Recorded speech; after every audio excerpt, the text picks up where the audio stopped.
మనం ఒక తండ్రిగా ఉండి నడిపించబడుతున్నాము అని అంటే, తండ్రిగా కాకముందు ఒక భర్తగా మనల్ని మనం ప్రూవ్ చేసుకోవాలి.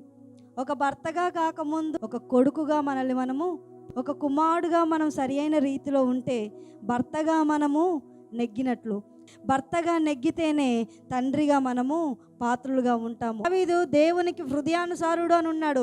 దావీదు దేవునికి ఇష్టమైన వాడు అంటున్నాడు.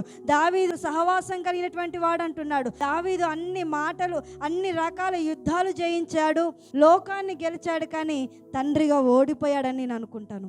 కారణం ఏంటి అని అంటే, తండ్రిగా తన బిడ్డలను సరిదిద్దుకోలేకపోయాడు. ఒక భర్తగా తన భార్యకు ఇష్టమైనటువంటి పాత్రను పోషించి ఉంటే తండ్రిగా కూడా తన యొక్క బాధ్యతను చక్కగా నిర్వర్తించేవాడు. చాలా మంది ఏం చేస్తుంటారంటే, పిల్లలను వచ్చేసరికి సరి చేయరు.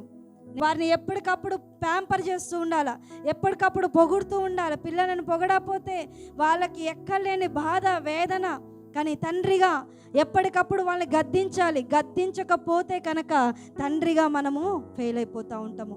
మన యొక్క ఆ మాటకి లోబడేటువంటి తత్వంలో పిల్లలు ఉండాలి. అలా దావీదు యొక్క కుమారుడు అదోనియా అనేటువంటి వ్యక్తి కుమారుడు వచ్చి అంటాడు కదా, నా తండ్రి తర్వాత సింహాసనం నాదే కాబట్టి తండ్రి దగ్గర ఒక మాట కూడా అడగకుండా మనకు తనే రాజుగా ప్రకటన చేసుకుంటూ ఉన్నాడు. ఈరోజు తల్లిదండ్రుల ఎదుట పిల్లలు మాట వినకపోవడానికి గల కారణం ఏంటంటే, మొట్టమొదటిగా మన పిల్లలను మనం చక్కనైనటువంటి క్రమంలో పెంచకపోవడమే.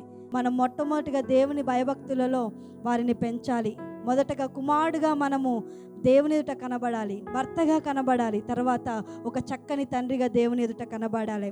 అదే దావీదులో లోపం అయిపోయింది. అన్ని విషయాల్లో గెలిచాడు, కానీ తండ్రిగా ఓడిపోయాడు. పిల్లలను పెంచవలసినటువంటి రీతిలో ఆయన పెంచలేకపోయాడు, ఓడిపోయాడు. ఏలీ తండ్రిగా ఓడిపోయాడు, సమూయేలు తండ్రిగా ఓడిపోయాడు. కానీ బ్రతుకుండగానే ఒకే ఒక్క జీవితం ఉంది మనకు.